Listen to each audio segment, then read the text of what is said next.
10-0.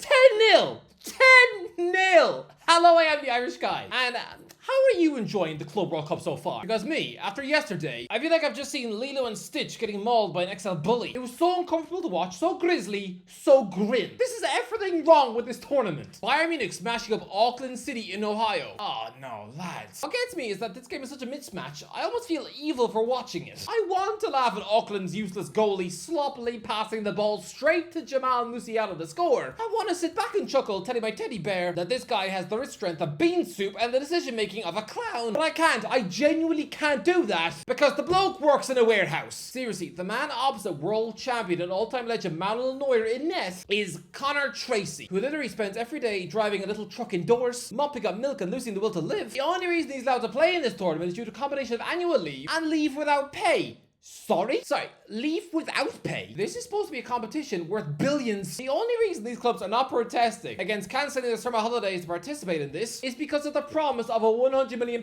paycheck. And yet this bloke, someone who looks like a hipster who thinks that Costa coffee is immoral, someone who definitely has to wipe vegan cookie crumbs out of his beard 7 times a day, he's literally sacrificing money to make this trip, and here he is picking 10 out of his own net as some sort of reward. Harry Kane is earning close to £400,000 a week at Bayern Munich. Auckland's players have a salary cap of 150 New Zealand dollars. That is £66 a week. That is the most they can possibly earn. £264 a month. It would take Auckland's best player 117 years to earn Kane's weekly salary. Seriously, we take it for granted that all footballers at this level must be a millionaire. No. Some of these Auckland players probably can't afford toasters. If they want warm bread, they have to sit on a loaf. These are footballers who probably have to take the bus to work. This is what happens when FIFA expands the Club World Cup from 7 teams to 32. This is not a collection of the best teams in the world. Absolutely not. A lot of these outfits will get relegated from the Premier League. This Auckland side wouldn't even survive League 2. So what business do they have hopping on a flight to America to share a pitch with Bayern Munich? I'm sorry, but it's so weird. It's like if someone emails me asking me to go to Jamie Foxx's birthday party. I would definitely think that's a scam, because what am I gonna do there? Steal some chicken nuggets and hide in the loo? Yes, I would have no business of being at a celebrity's house, just like how Auckland would have no business sharing a pitch with Bayern Munich. It's mean.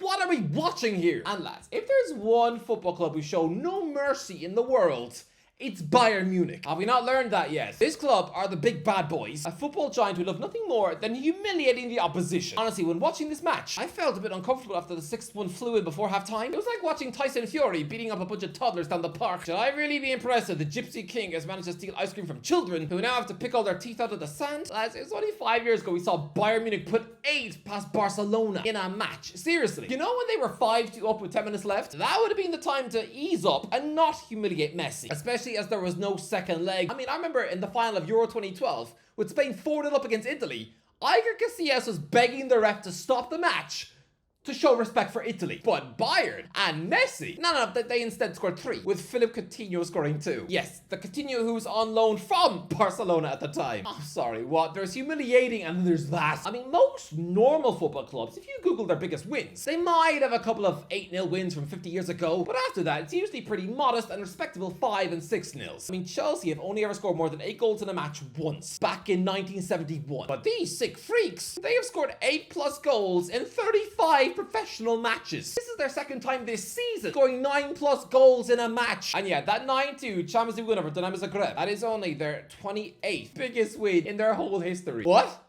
So there's 27 ones worse than that? Bayern's biggest ever official win was 16-1. But the score like that, you might assume 1908, 1909, back when players played drunk. No. 1997, more recently than Toy Story. This monstrous 10-0 win would be another club's biggest ever victory. It's only Bayern Munich's 5th biggest win in a professional match. That is all. Price, but you only have to go back to August 2021, just 4 years ago, to find a bigger win, and that was a 12-0 win against Bremer SV in the Pokal Cup. So putting Bayern Munich in there with Auckland City, it's like putting a puppy in the cage with a hungry gorilla. I mean, lads, are we really surprised by Bayern's ruthlessness? Just 2 summers ago, we saw them walk up to local team Rotach Egern for a preseason friendly. Oh, that's really nice, right? Giving back to the community. They're doing their 9th-tier opposition a favor by letting their fans witness some world-class ballers in the flesh. Nope. They were 18-0 up at halftime. Yes, 18. They won the match 27-0. Marcel Sabitzer, remember him? The most forgettable Manchester United loan signing in history? Yeah, he scored 5 in that match. 5, despite him being absolutely average seaweed. But that Rotterdam ignorant team have nobody but themselves to blame because they do this all the time. Bayern smashed them 23-0 in the summer of 2019 too. In 2018, they beat them 22. They've also beaten them 14-1 twice in 2006 and last summer. Why? I don't know why. I literally don't know what the point is. It's like me sneaking into a primary school sports day. Yeah, you're damn right I'm gonna win the egg and spoon race. My legs are longer than everyone else's. I mean, these are just 8-year-old dweebs who've never heard of Malcolm in the Middle. Of course I'm gonna win. Bayern are ruthless. Michael Olise was asked after the match if he felt bad for Auckland, and he laughed. People are bred at Bayern Munich had this Terminator-esque attitude. Crush all who are in their path like an emotionless machine. This was the 5th 10-0 win in the club's history. This club shows zero mercy. They don't care about your feelings. Seriously, I hope someone like Thomas Muller never gets invited to soccer raid, because someone who's been born and bred and lived the Bayern Munich DNA for decades, oh yeah, I'm pretty sure he'd rock up to Old Trafford for a charity match and decide to break Vita Ora's legs. It's grisly and it's uncomfortable to watch. Are the Kiwi fans getting a kick out of this? Are they proud of watching their players get smashed in the next week? Most of their players don't even have a Wikipedia page. Even the managerial duel in the dugout. Well, okay, I say duel. It was the Auckland manager standing near Vincent Kompany. That was it. I mean, he was just in close enough proximity that he probably spent the entire match trying to resist the urge to beg Kompany for a selfie. Seriously, there was no managerial contest about this. But yeah, Bayern's boss is Vincent Kompany, one of the most iconic figures in Premier League history, someone with an actual statue outside one of the most successful football clubs of the 21st century. Yeah, he was up against Auckland-born local lad Ivan Vilicic, who squirmed nearly 90 caps for New Zealand. Yes, but come on, what exactly looks impressive about his playing days after that? If anything, his 2-year stint playing centre-back for Football Kings, that invalidates it even more. Actually, no, I am being incredibly mean, okay? Because lads, actually, at the 2014 Club World Cup, this bloke was 38 years old and received the bronze ball, finishing as the 3rd best player at the competition, only behind Cristiano Ronaldo and Sergio Ramos. After Auckland somehow came 3rd. So actually, I'm sorry, Vilicic, this guy actually does sound like he's some Kiwi legend of New Zealand football. So, okay, let's put some respect on his name. To finish at the same podium as Ronaldo and Ramos, when you grew up being that weird outcast bloke in school who hated rugby, that is mental behaviour. Lads, why are Auckland City at this competition? I know it's mean to ask because they got here on merit, I guess, but if they're really the best at what Oceania has to offer, then please, I'm begging you, can we get some proper footballing coaches and academies into that side of the world? Yes, Auckland City are technically giants. They won the Oceania Champions League 4 times on the bounce. They are the Real Madrid of that side of the world, having won 12 Champions Leagues in 2008. Yes, 12. By stomping on teams in the final from Fiji, Tahiti, Vanuatu, Papua New Guinea, and the Solomon Islands. I don't want to be mean, but I think I would get a game for Auckland City. The Oceania Champions League is a recognized FIFA competition. Yes, but it's a tournament full of amateurs. I don't think winning it should guarantee you a ticket for this competition, because all it's doing is making a mockery of that side of the planet. This is Bayern Munich saying, this is what we think of Oceania football. Imagine what a 10-0 defeat is supposed to do for the morale of football lovers on that side of the world. Because lads, to be a football fan in New Zealand is brave. The minute you're spat out of your mum, you're tossed a rugby ball and told to pack en masse. Honestly, I would imagine that most Kiwi creches, there's 3-year-olds drinking protein shakes out of Peppa Pig sippy cups. Choosing to turn your back on rugby and disappoint your dad by picking soccer, that takes serious courage. Imagine a quivering 12-year-old standing up in front of his parents and admitting that he likes soccer. His mum would probably faint on the floor. His dad would be too embarrassed to show his face down the pub. And I'm guessing some of these teenage footballers have been kicked out of their house. I mean, that Auckland City goalie definitely looks like he had a rough teenage hood.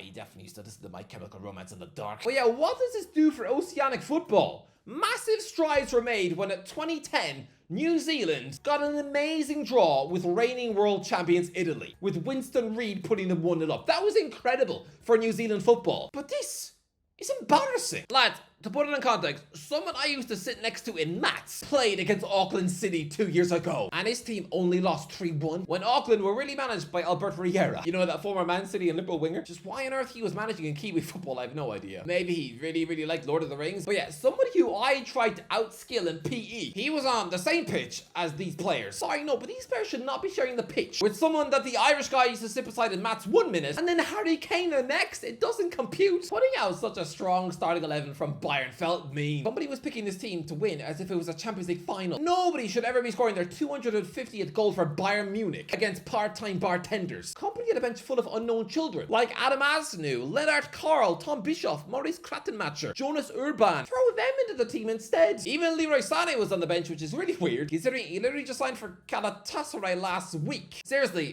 what? He's literally been unveiled in Turkey to a hero's welcome, and yet he's still flown to America with his Bayern buddies. Why? I mean, has anyone ever seen this before? A player signs for a new club and then goes back to his old club to play some more games.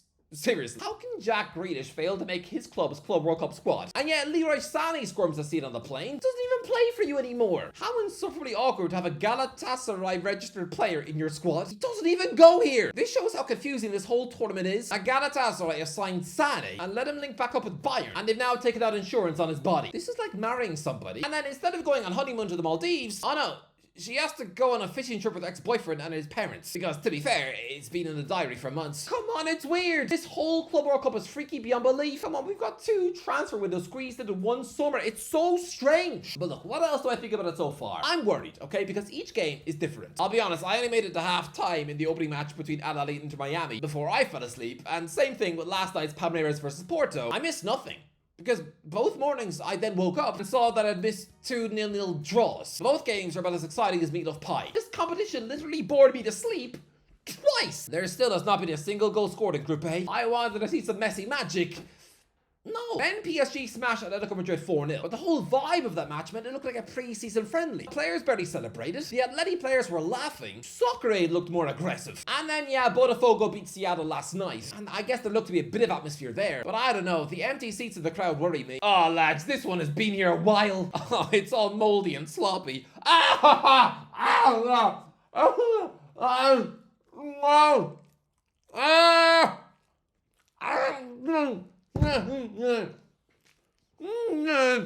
don't know how much more I have to do. This reminds me of 15 years ago when the Premier League proposed Game 39, which was the single worst idea I've ever heard. It was basically the idea that the 39th match would be introduced for every Premier League team, where you would basically play a team 3 times instead of 2 in some random corner of the globe. Can you imagine what that would have done to the legitimacy of the Premier League? Imagine 2 clubs separated at the top of the table after 38 games by a point. And then for the 39th match, Man City get drawn to play Sunderland in Germany, whilst Liverpool have to travel to China to play Arsenal. You would have completely eaten the fairness of the competition with a spoon, and absolutely zero thought for the fans. And this feels a little bit like that, in the fact that the fans from Europe are asked to basically go to another side of the planet. I mean, are these actual supporters in these stadiums? Or are these just locals dressed in PSG shirts? I'm not saying there won't be PSG or Atletico Madrid fans in America. I'm sure there are. But are there loads of them?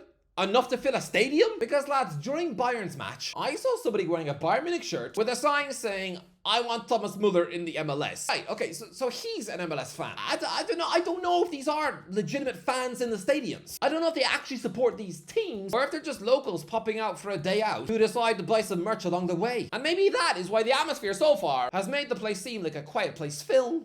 Anyway, that's the end of the video. Let me know in the comments, what do you think of the Club World Cup so far? Let me know, okay, am I being crazy? Is it going to get better? Let me know in the comments. If you enjoyed the video, don't forget to leave a like, share, as always. I'll talk to you in a while.